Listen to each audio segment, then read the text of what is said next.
These are willow sticks, and we have some fresh willow. I've always been taught that we wait. We pick our willow when the willow is asleep. But for the purposes of providing instruction for this project, I had to ask forgiveness and gather the plant early. So you could see that this is still in its growing state.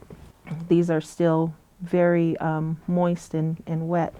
So we've always waited until the first really hard frost. The leaves will be have fallen off, and then when they're asleep, you lessen the opportunity for infection for the plant, because when you cut it, then you have an open wound, right? But when it's asleep, you don't have all of the bugs and stuff that you do during the spring and summertime. So that's why we wait till the first frost, and then we'll pick all the way up until they start to bud. And when we're looking at willow, we're looking for willow that single stalks coming straight out of the ground like this. And then we're also looking for those that don't have branches. So this one has a branch on it, and the reason why we don't use this, it leaves a weak spot.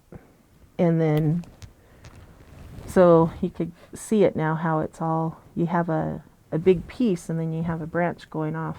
So I wouldn't even mess with it. I would just cut it right there and just use this as your stick. There's different types of willow.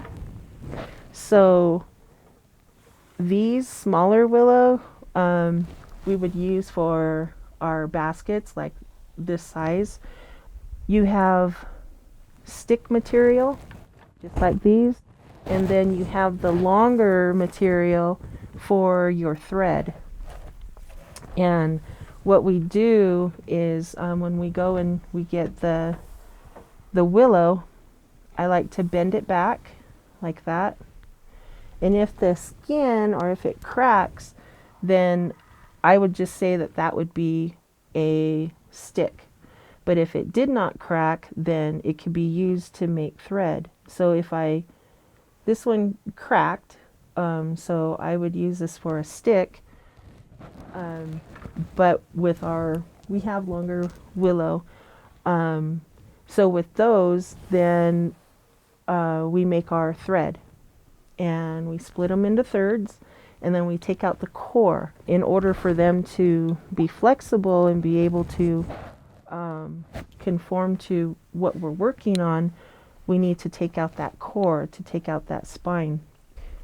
Depending on what you want to make, some people will say it could take a whole year for you to actually have all of your supplies. You only have a certain time frame to go and gather different things. There's other types of materials. So this basket here has, they call it devil's claw, and it's a really hard material. It's so hard that the material, it has a hook like this. They even use it for fishing, as a fishing hook, because it stays hard even in water. So in order to use it, I have to soak it. But the longer you soak it, you run the risk of losing the coloration. So if you want it to stay very black, then you have to have strong hands and work it quickly. Otherwise it'll get lighter. So this here is made with the devil's claw.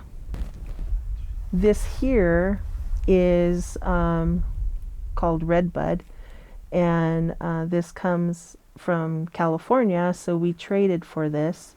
I have it on that basket around the top there. And then we have dogwood that we'll use for our frames. So that's what these frames are made out of, is the red dogwood. And so depending on the size of your project is going to determine the height that you're looking for. And again, we're looking for plants that don't have big branches, because then you'll have knots there and it can break. So we bend these to fit, make it into the frames for our baskets. Chokecherry is another one that we use a lot of, and with our cradle boards, we like to use chokecherry.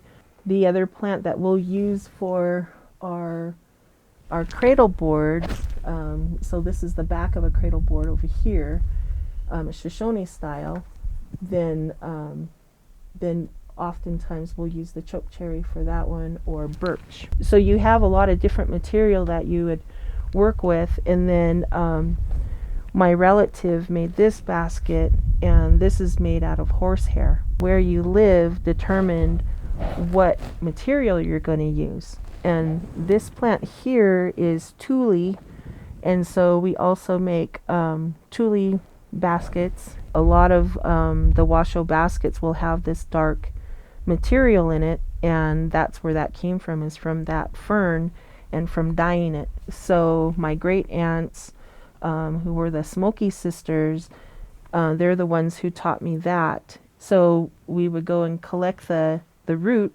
and bring it home, and then we would put it in the ground with the mud and check it and add water as it needed, and pull it out when it had the coloration that they wanted, and then that's what they would weave with.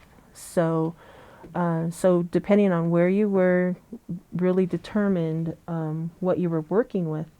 If we were out in the mountains and we got a crack in our basket or anything like that, and if there was, you'd look around, and a lot of times you'll see wild rose. And so we would use that wild rose because it dries hard also, and use that to fix our frame. Again, utilizing your resources is really the key to your baskets.